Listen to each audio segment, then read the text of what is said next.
gente, bom dia. A gente vai trabalhar o nosso primeiro texto da unidade 4, certo? Esse da página 124 e 125, o texto Rampas para Cadeirantes, certo? Então, acompanhe aqui a aula. Antes de mais nada, pessoal, antes de ler o texto, a gente tem que ler o quê? O contexto, isso. Então, vamos ler aqui, ó. Você vai ler um artigo de opinião que trata do tema acessibilidade.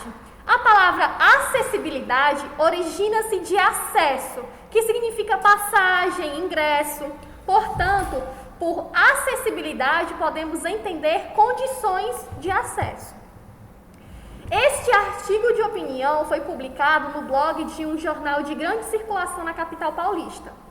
Nesse blog, Jairo Marques, o autor, apresenta informações e expõe seu ponto de vista sobre questões relacionadas às pessoas com deficiência. Então, vamos lá. O título já é uma pergunta, né? Rampas para cadeirantes? Então, vamos lá. O IBGE, né, que é a sigla para Instituto Brasileiro de Geografia e Estatística, né, que ele é um órgão nacional que coordena todos os levantamentos estatísticos governamentais, revelou na última sexta-feira um retrato detalhado sobre condições urbanas brasileiras. E houve um item que chamou, a meu ver, erroneamente de calçadas para cadeirantes. Bem, o termo não ajuda em nada na inclusão, talvez para fins de pesquisas.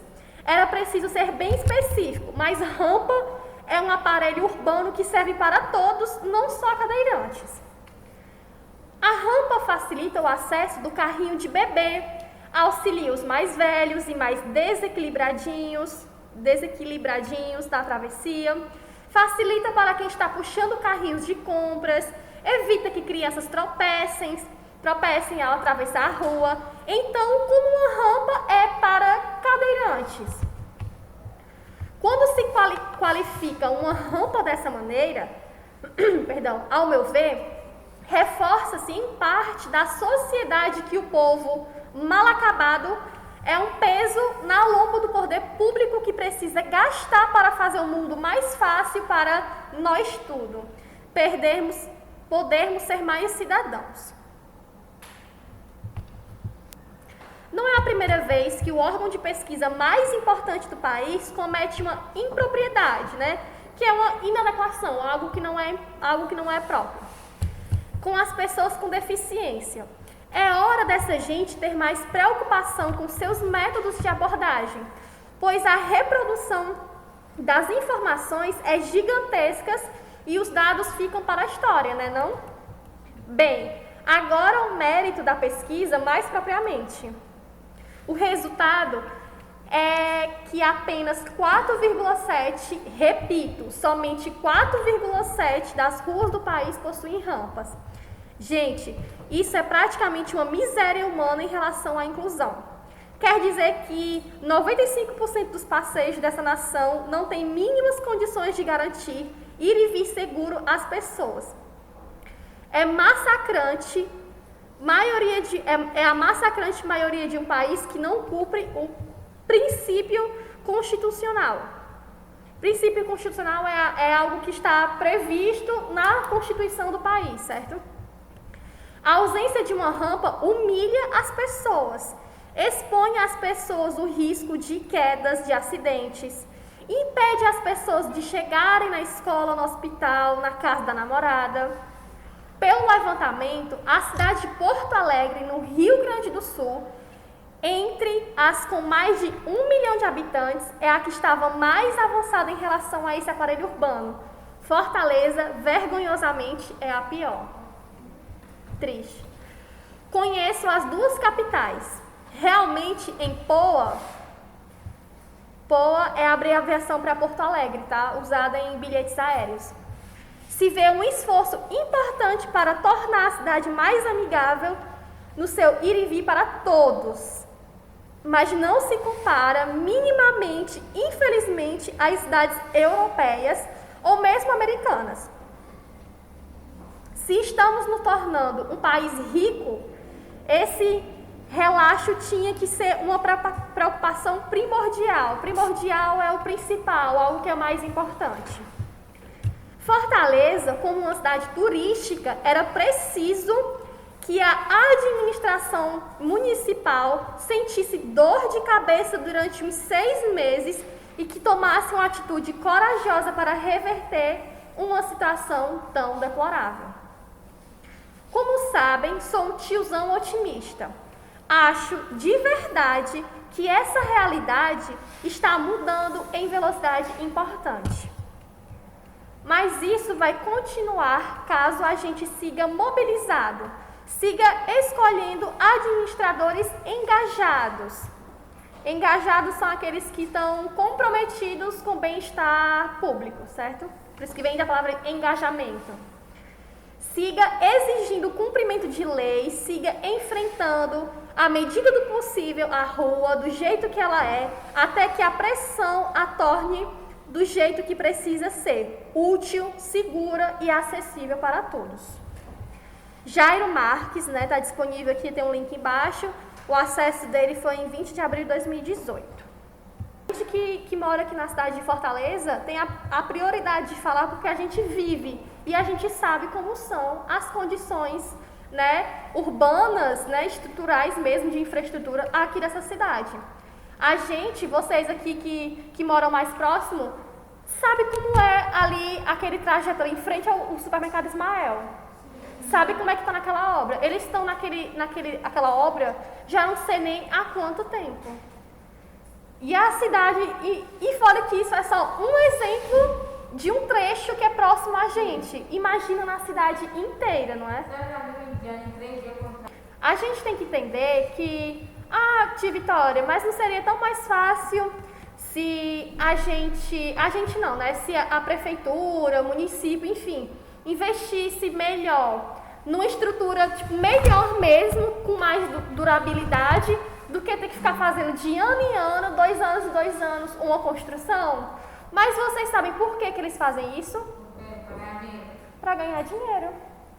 Porque muitas dessas obras que acontecem na prefeitura, acontece muito chamado desvio de dinheiro. Certo? Então, quase toda obra, alguém vai lá e tira tantos %.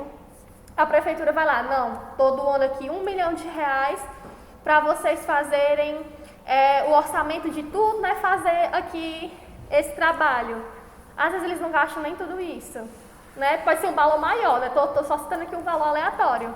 Às vezes, e rola muito desvio de dinheiro. Depende muito da obra, R$1 milhão não é quase nada. Entendeu? Então, por que vocês... Então, imaginem, para que eles vão fazer uma obra só, com bons materiais, bem feito, que vai durar vários anos, se eles podem ficar fazendo de ano em ano e movimentando dinheiro para isso? Gente, a gente vive numa sociedade, num sistema tão desonesto, que até no simples de ajeitar uma rua rola desonestidade. Simplesmente para desviar dinheiro. Por que não seria tão mais óbvio investir já numa infraestrutura boa, usar logo os bons materiais, fazer um serviço bem feito, por mais que seja mais caro uma obra dessa, mas é uma obra que pode durar até 10 anos, precisando só de pequenas reformas, mas não. Eles preferem gastar de tantos e tantos mil de ano em ano do que fazer uma obra só que dure bastante. E isso eu estou falando na nossa condição de pedestre, de que não tem deficiência física nenhuma. Imagina para quem ainda é cadeirante. Imagina ainda para quem usa muleta ou qualquer outro acessório, porque por lei mesmo, na partezinha da lei, no capítulo sobre as pessoas deficientes e tudo mais, as frotas de ônibus, elas têm umas porcentagens, são tantos % dos ônibus tem que ter aquela acessibilidade, entendeu? Mas só que imagina, já é um número reduzido. Imagina também, gente, é por lei, todo lugar público tem que ter uma rampa. Todo lugar, seja público ou particular, enfim, ele precisa ter uma rampa.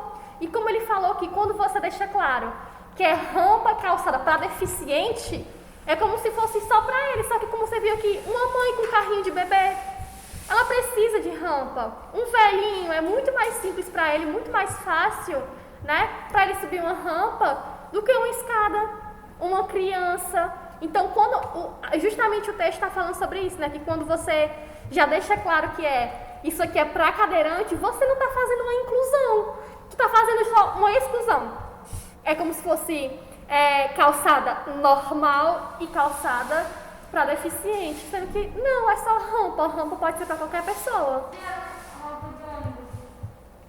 Isso porque das frotas de ônibus é só uma porcentagem para aquilo, certo? E outra coisa, quantas rampas tem nessa escola? A gente já tem que entender que a escola, ela já é excludente. Por quê? Porque uma mãe que chega aqui com um filho, que tem os mesmos direitos de vocês de estudar, não tem como colocar o filho no colégio, porque o colégio não tem o básico, que é uma rampa. Ah, tu imagina quantas escolas também não tem isso? Imagina para uma mãe e para um pai como deve ser difícil matricular um filho na escola, que já tem todas as suas limitações, né? A sua dependência, né? Porque ter um filho, ter uma pessoa em casa que é cadeirante, querendo ou não, é uma dependência, porque a pessoa precisa de você para fazer praticamente tudo, né? Assim, entre aspas, né? Não sendo capacitista. Mas, imagina que além de tudo isso, tem um negócio de um cadeirante não conseguir almoçar no restaurante como qualquer outra pessoa que pode, porque no restaurante não tem uma rampa. Um cadeirante não pode se matricular na escola, que é o mínimo, porque a escola não tem acessibilidade.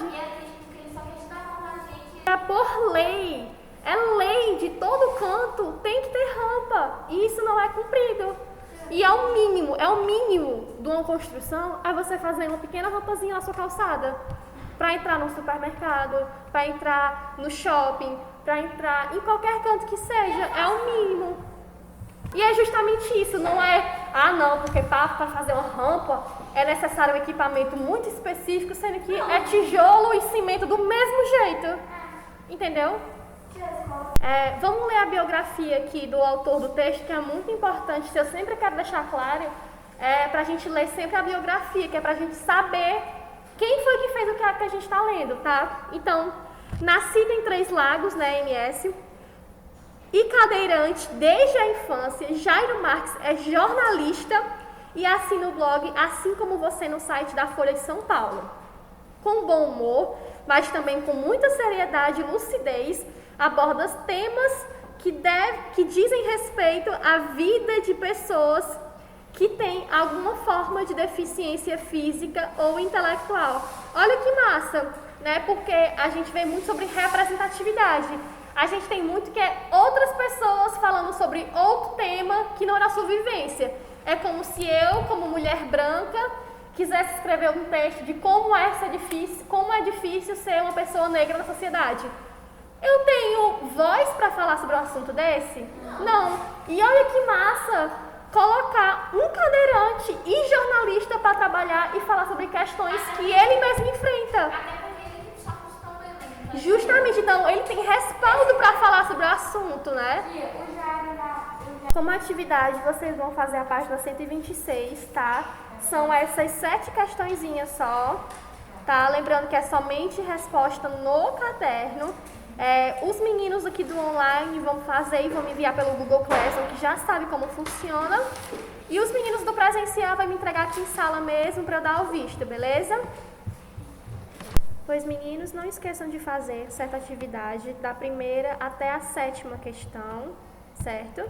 Do livro de vocês, da página 126. Não esqueçam de fazer no caderno, colocar a data, a página da atividade proposta, que é o que eu sempre cobro, e enviar pelo Google Classroom, beleza? Qualquer dúvida que vocês tiverem, me manda mensagem, que eu estarei lá respondendo. No mais, fiquem bem, se cuidem e até a nossa próxima aula. Tchau, tchau!